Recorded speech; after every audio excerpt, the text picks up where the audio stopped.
Iglesia, buen día. Vamos a estudiar Daniel capítulo 9, versículos del 24 al 27, como lo titula la Reina Valera 1960, Profecía de las 70 semanas. Pero antes, para entrar en contexto, leamos en Daniel capítulo 9, versículo 1 en adelante. En el año primero de Darío, hijo de Asuero, de la nación de los Medos, que vino a ser rey sobre el reino de los caldeos, en el año primero de su reinado, yo, Daniel, miré atentamente en los libros el número de los años de que habló Jehová al profeta Jeremías, que había de cumplirse las desolaciones de Jerusalén en 70 años.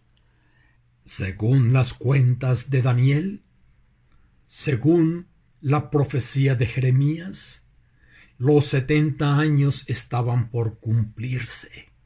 Quizá tendría Daniel en el momento unos 83, 85 años. Y él, en esa oración, y como dice allí mismo en el capítulo 9, versículo 20, aún estaba hablando y orando y confesando mi pecado y el pecado de mi pueblo Israel, y derramaba mi ruego delante de Jehová mi Dios por el monte santo de mi Dios. Aún estaba hablando en oración, cuando el varón Gabriel, a quien había visto en la visión al principio, volando con presteza, vino a mí, como a la hora del sacrificio de la tarde, y me hizo entender y habló conmigo diciendo: Daniel, ahora he salido para darte sabiduría y entendimiento. Al principio de tus ruegos fue dada la orden, y yo he venido para enseñártela, porque tú eres muy amado. Entiende, pues, la orden y entiende la visión. A continuación, verán en sus pantallas la ilustración o el diagrama de las 70 semanas. La parte inferior de su pantalla dice 70 semanas por 7 años igual 490 años. Eran semanas de años, y vamos a leer Daniel capítulo 9 versículo 24 para entrar en el desarrollo de las 70 semanas. Dice la palabra: 70 semanas están determinadas sobre tu pueblo y sobre tu santa ciudad, para terminar la prevaricación y poner fin al pecado, y expiar la iniquidad, para traer la justicia perdurable, y sellar la visión y la profecía, y ungir al santo de los santos. En este primer versículo vemos lo que dice que se cumpliría, por supuesto, en el Mesías que habría de venir. Dice 3 aspectos negativos a lo que pondría fin: poner fin al pecado, expiar la iniquidad, traer la justicia, y 6 aspectos positivos. 3 aspectos positivos: sellar la visión y la profecía, ungir al santo de los santos. Vamos a entender esos 6 aspectos. El primer aspecto negativo que encontramos es acabar con la prevaricación. Una prevaricación es una transgresión evidente y manifiesta a la faz de todo el mundo. Por esta prevaricación tuvieron que sufrir el exilio, pero este exilio está llegando al final.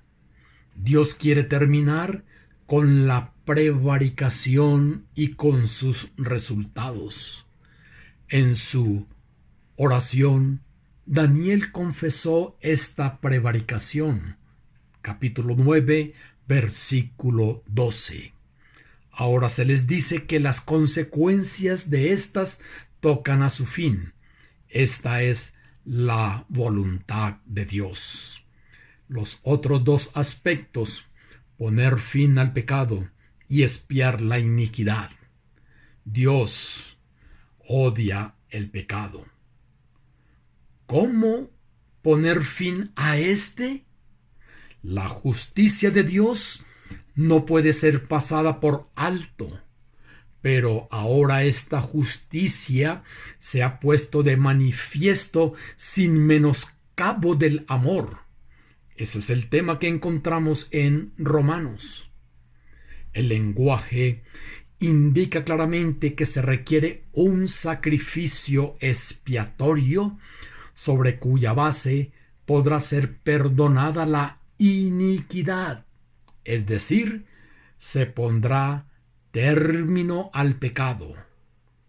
Se llama pasivos o negativos a estos tres aspectos en el sentido de que se refieren a lo que Dios destruye, lo negativo, prevaricación, iniquidad y pecado, para dar paso a lo que positivamente va Dios a establecer. ¿Qué va a establecer? Traer la justicia de los siglos, como leíamos allí en Daniel 9:24. Esta expresión se relaciona con la primera, o sea, con el aspecto de acabar con la prevaricación, pues es su contrapartida. La transgresión manifiesta será sustituida por la justicia eterna y perfecta.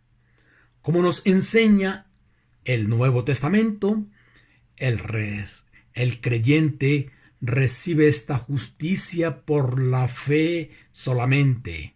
El justo por la fe vivirá.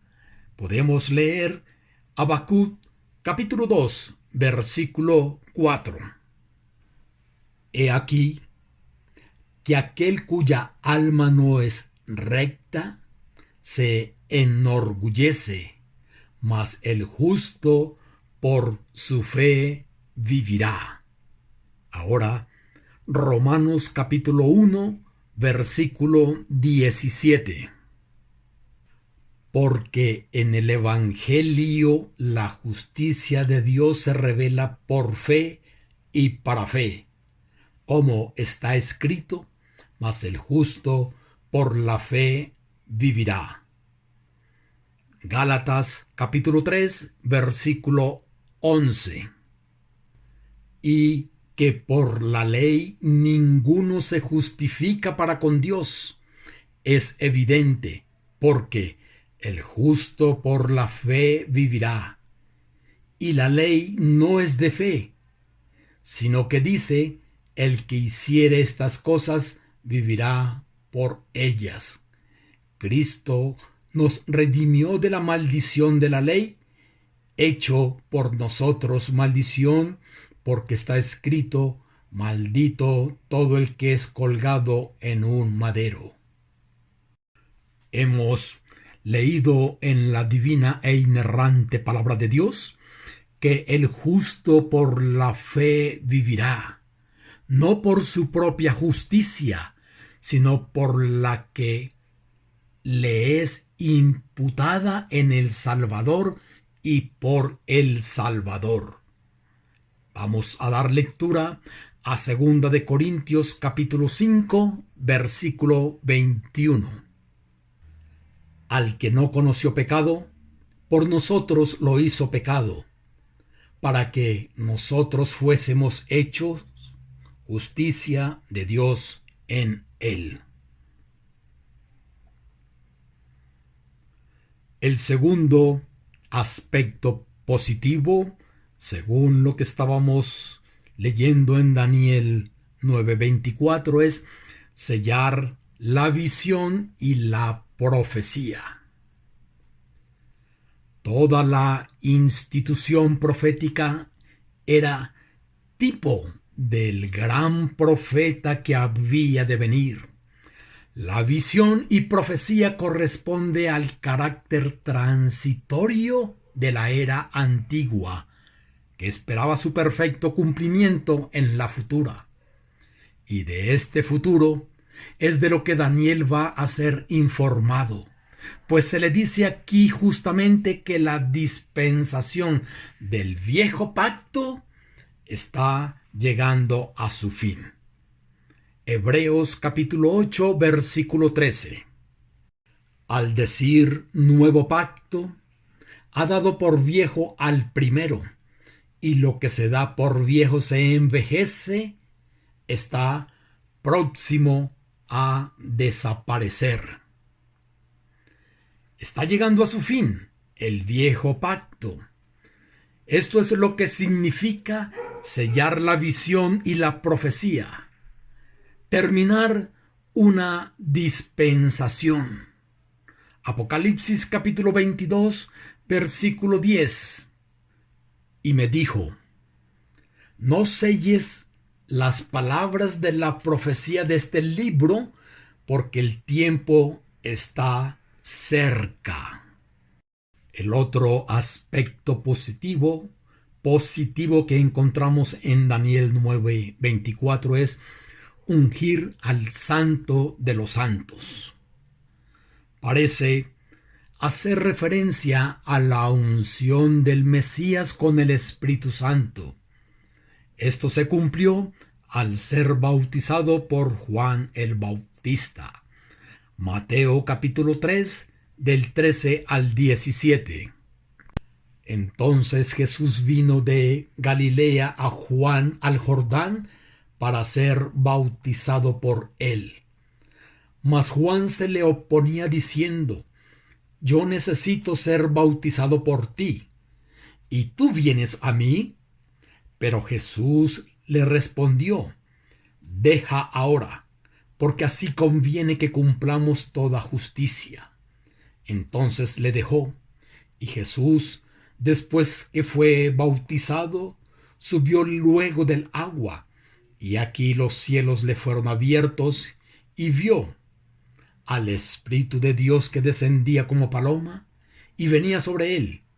Y hubo una voz de los cielos que decía: este es mi Hijo amado, en quien tengo complacencia. Podemos confirmar estas verdades en Isaías capítulo 42, versículo 1, y después el 61, 1 del mismo Isaías. He aquí mi siervo, yo le sostendré, mi escogido, en quien mi alma tiene contentamiento. He puesto sobre él mi espíritu, él traerá justicia a las naciones. Ahora leamos Isaías 61, 1. El Espíritu de Jehová, el Señor, está sobre mí, porque me ungió Jehová. Me ha enviado a predicar buenas nuevas a los abatidos, a vendar a los quebrantados de corazón, a publicar libertad a los cautivos y a los presos apertura de la cárcel. Este aspecto positivo se cumplió en el bautismo de Juan y se puso de manifiesto a lo largo de todo el ministerio del Salvador.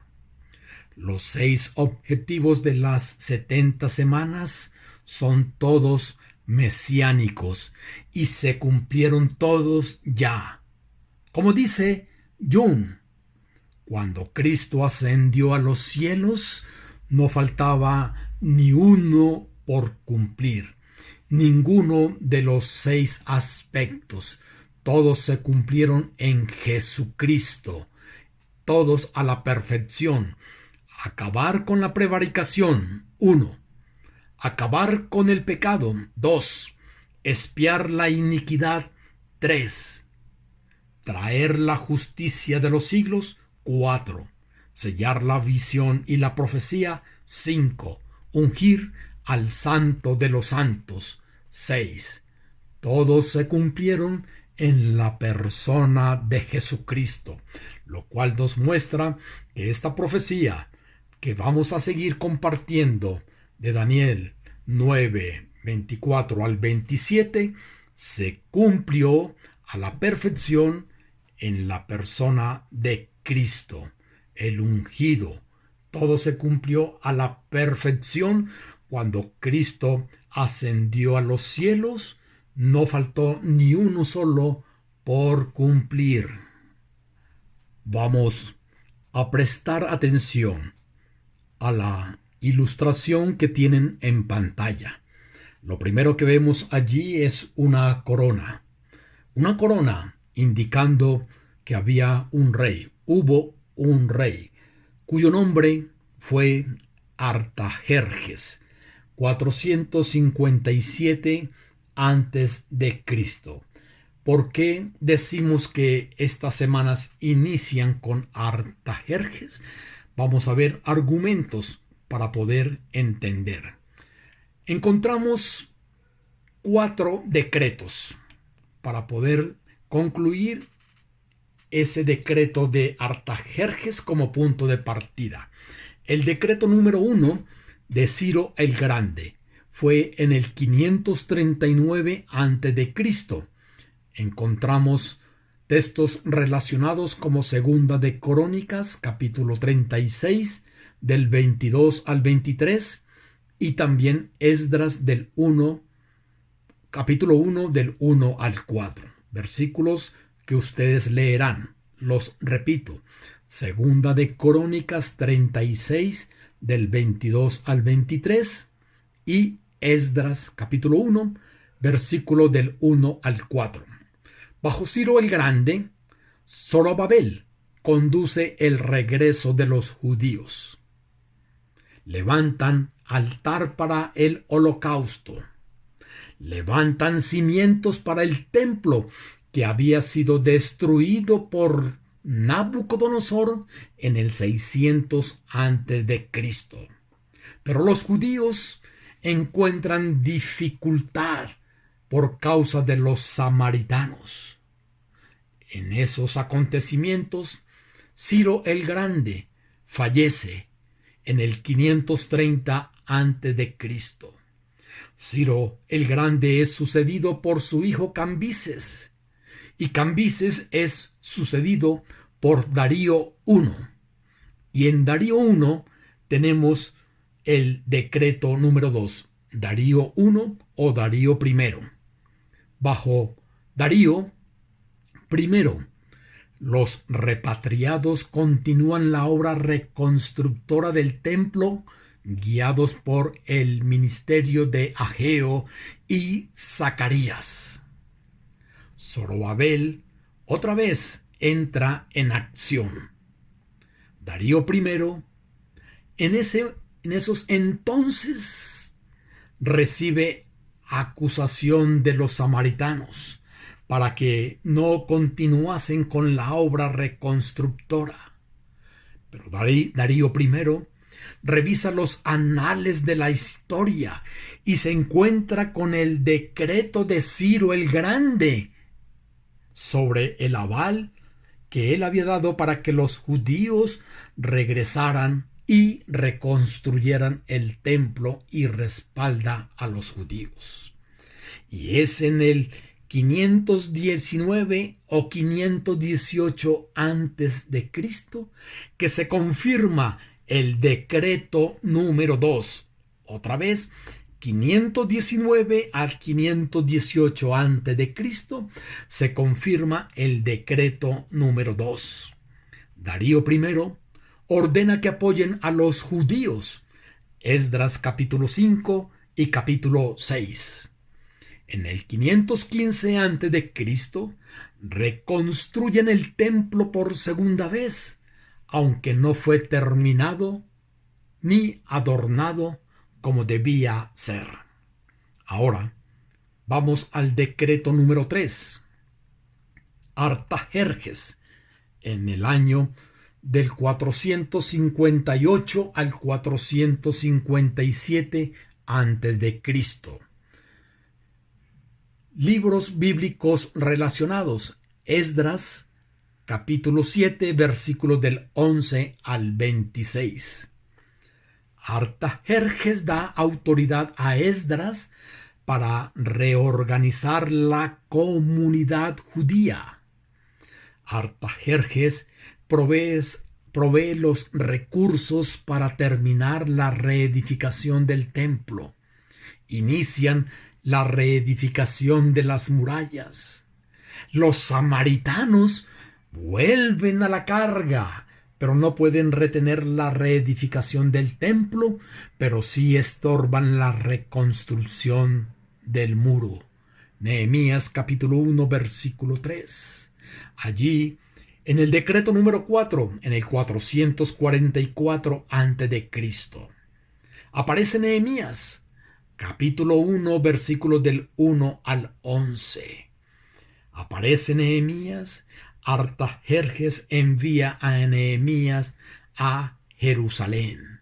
Ahora, cuando vemos en la ilustración que ustedes tienen allí, nos ayuda mucho poder ver en retrospectiva, porque solamente en el año 457 antes de Cristo, como vemos en el decreto número 3, o como les compartí, el decreto número 3 de Artajerjes, entre el 458 y el 457 antes de Cristo, es el que coincide con las cuentas hasta los tiempos cumplidos de las 70 semanas.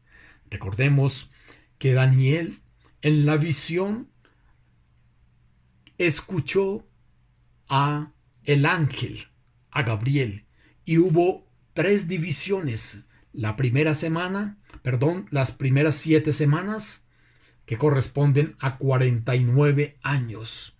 Las 62 semanas siguientes, que corresponden a 434 años.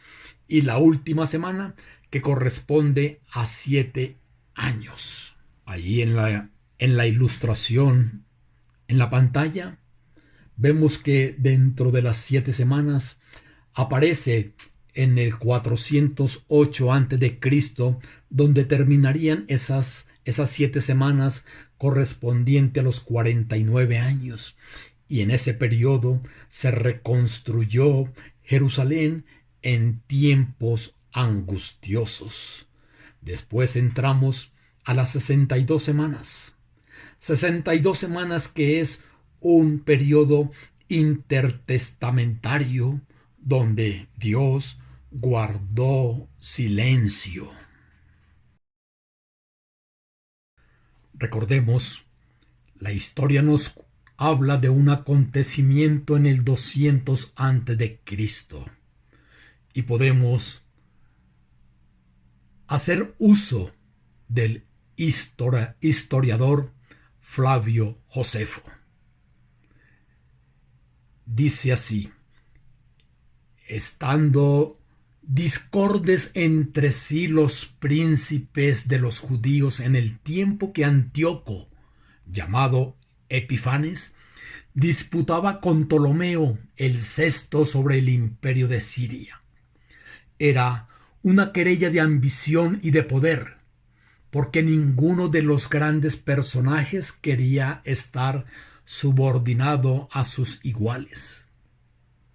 Onías, uno de los pontífices, conquistó la supremacía sobre los otros. Echó de la ciudad a los hijos de Tobías. Estos entonces buscaron el amparo a Antíoco, suplicándole muy humildemente armase ejército contra Judea, que ellos lo guiarían. Y el rey, que tenía esa intención desde hacía mucho tiempo, fácilmente consintió con lo que ellos suplicaban, de manera que se puso en marcha y después de haber combatido la ciudad con gran fuerza, la tomó y mató gran cantidad de los amigos de Ptolomeo. Entregó la ciudad a los suyos para saquear la ciudad. Él mismo robó lo que contenía el templo y prohibió por tiempo de 3 años y 6 meses la práctica solemne de los sacrificios diarios. El sumo sacerdote Onías se refugió con Ptolomeo, de quien recibió tierra en la región heliopolitana. Fundó allí un pueblo muy semejante al de Jerusalén y edificó un templo.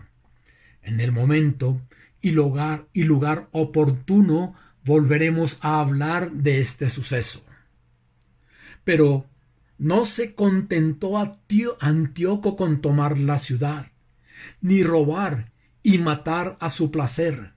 Antes, desenfrenado por la violencia de sus pasiones, acordándose de los sufrimientos que había padecido en el cerco de Jerusalén, impuso a los judíos que, en contra de sus leyes nacionales, no circuncidasen sus niños y que sacrificasen cerdos en el altar. Los judíos desobedecieron la orden, y los que se mostraron en defender esta causa eran degollados. Baquides, hecho gobernador militar de la ciudad por Antíoco, obedeciendo a todo lo que le había mandado, por su crueldad natural, ultrajó uno a todos los ciudadanos más ilustres y amenazó diariamente a todo el país con el cautiverio, hasta que la crueldad de los crímenes que recibían estímulo a sus víctimas a tratar de vengarse. Finalmente, Matatías, hijo de Asomeo, uno de los sacerdotes que vivía en Modín, tomó las armas con su familia y sus 5 hijos y mató a Baquides a puñaladas, y temiendo a las guarniciones enemigas, huyó hacia los montes, donde se reunieron con gran número de compatriotas. Recuperó la esperanza, bajó a la planicie, presentó batalla y venció a los generales de Antíoco, y los echó de todos los términos de Judea. El triunfo afirmó su poderío. Agradecido por haber echado al extranjero, sus compatriotas lo nombraron príncipe. Murió dejando al poder a Judas, su primogénito. Judas, presumiendo que Antíoco no descansaría, reclutó un ejército de su país y fue el primero que hizo alianza con los romanos. Cuando Antíoco Epifanes volvió a invadir el territorio de Judea, lo rechazó infligiéndole grandes daños. Y con el entusiasmo de la reciente victoria, se lanzó inmediatamente contra la última guarnición de Jerusalén, expulsando a los soldados extranjeros de la ciudad alta, que se llama Sagrada, a la ciudad baja, denominada también Acra. Se apoderó del templo, lo purificó, lo rodeó de murallas, hizo fabricar vasos para el servicio y cultos divinos, como que los que solían estar antes de ser profanados. Edificó otro altar y dio comienzo a los sacrificios expiatorios. Apenas había cobrado la ciudad el rito y ceremonias sagradas, cuando Antíoco murió. Quedó por heredero de su reino y su odio a los judíos a su hijo, llamado también Antíoco, por el cual reunió unos 50,000 hombres de a pie y casi 5,000 de a caballo y 80 elefantes, y marchó a los montes de Judea y tomó la pequeña ciudad de Bet-sur. Pero Judas le salió al encuentro con su gente en un estrecho desfiladero, cerca del lugar llamado Bet-Zacaria, y le cortó el paso. Y antes que los escuadrones entraran en contacto, su hermano Eleazar vio un elefante mayor que los otros, el cual traía una gran torre y armaduras doradas. Pensando que venía allí Antíoco, se adelantó de sus compañeros y, abriendo paso por medio de sus enemigos, llegó al elefante, pero no pudiendo alcanzar por la altura a que se hallaba el que Eleazar creía era el rey, hirió al elefante en el vientre. La mole del animal cayó sobre él mismo y murió. Solo consiguió realizar una gran hazaña y sacrificar la vida por la gloria, porque el que montaba el elefante era un particular, y aunque hubiese sido Antíoco, el autor de la audaz proeza, habría ganado la gloria lo mismo, porque parecía haber buscado la muerte con la esperanza de obtener una hazaña tan memorable. El hermano de Eleazar vio en este hecho una señal del fin que tendría el combate. Pelearon los judíos mucho tiempo y muy valerosamente, pero fueron finalmente vencidos por el rey superior en números y favorecido por la fortuna. Obtuvo finalmente la victoria. Después de ver caer gran número de judíos, Judas huyó con el resto de sus hombres a la comarca de Gofna, partiendo Antíoco de allí para Jerusalén, y habiéndose detenido algunos días, se retiró por falta de víveres, dejando en la ciudad una guarnición la gente que le pareció suficiente, y llevándose los demás a pasar el invierno en Siria. Cuando el rey partió, no se quedó inactivo Judas. Reclutó numerosos compatriotas, los sobrevivientes de la guerra. Fue a presentar batalla a los generales de Antíoco en un lugar llamado Adasa. Mostró en la lucha prodigios de bravura, matando a muchos de sus enemigos, pero murió en el combate. Pocos días después, su hermano Juan cayó preso en una emboscada de los partidarios de Antíoco y fue asesinado. Esto como para ampliar un poco y saber lo que aconteció en el año 200 antes de Cristo, años en el cual hubo mucha violencia, muchos muertos por parte de Antíoco y los suyos.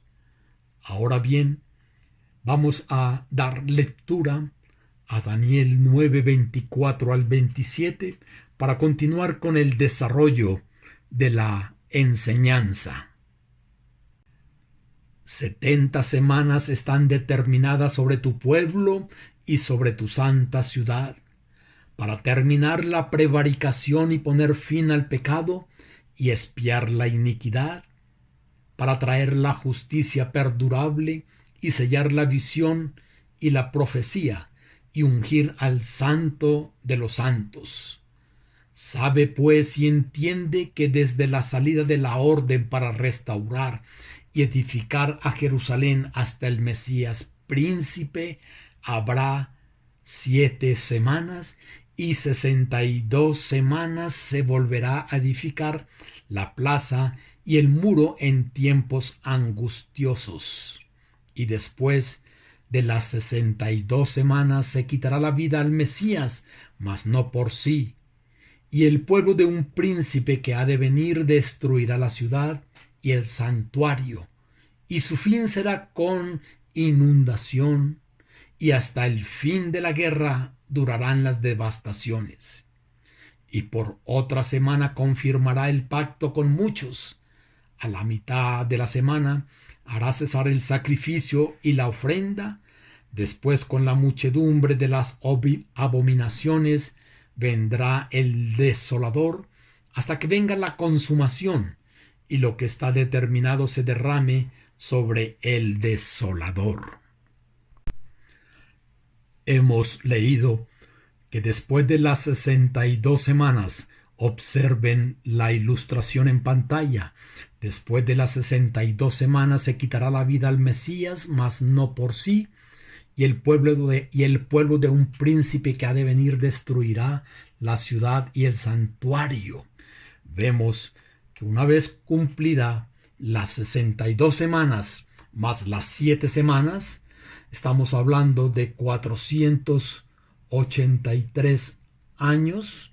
Después de esto llega la semana donde inicia allí con el bautismo de Jesús en el año 27 después de Cristo. Pero pensaríamos nosotros de 27 después de Cristo no darían los años. Pero recordemos que el calendario hebreo marca algo diferente, porque Jesucristo, el Hijo de Dios, el Mesías anunciado en el Antiguo Testamento, él nació en el -3, en el -3 o en el -2, y allí inicia el ministerio público nuestro Señor Jesucristo con el bautismo. Allí inicia su ministerio público, como leíamos allá en Daniel 9:24, ungir al Santo de los Santos. Allí inicia. Y posteriormente, como dice la palabra de Dios, y por otra semana confirmará el pacto con muchos. A la mitad de la semana hará cesar el sacrificio y la ofrenda. A la mitad de la semana serían los 3 años y medio. Cesaría el sacrificio, porque fue allí donde el Hijo de Dios, el Salvador, el único mediador entre Dios y los hombres, entregó su vida por causa del pecado, cumpliendo así la justa demanda de la ley. Allí, en la mitad de la semana, a los 3 años y medio, cesaría el sacrificio.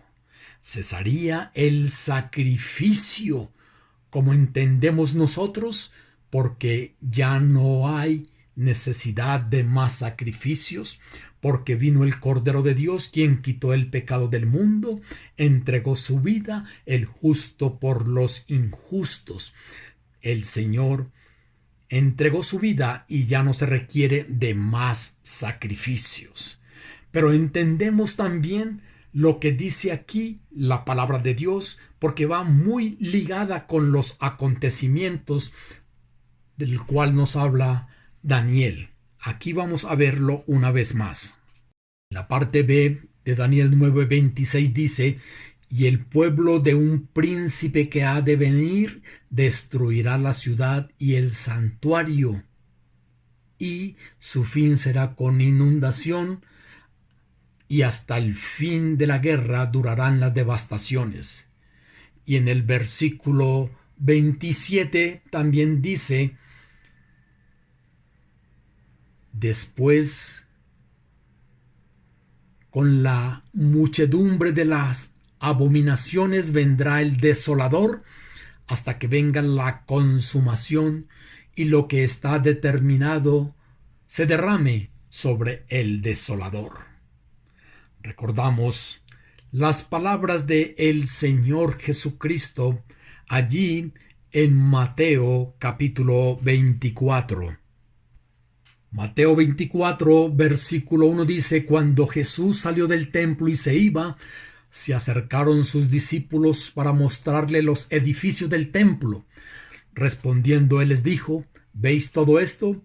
De cierto os digo que no quedará aquí piedra sobre piedra que no sea derribada.